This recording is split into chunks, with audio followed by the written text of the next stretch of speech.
இன்னல் ஒன்று தோன்றுகையில் மனமானது சஞ்சலம் அடைகிறது.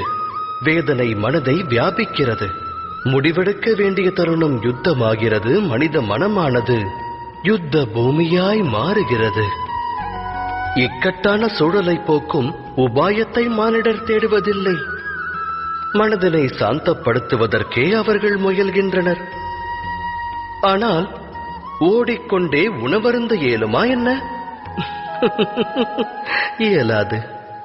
யுத்த களமாய் மாறிய மனிதனின் மனதால் சுத்த முடிவை எடுக்க இயலுமா? ஒருவன் தன்னுடைய வருங்கால முடிவை அமைதியான மனதோடு எடுத்தால் வரும் காலம் சிறப்பாகிறது.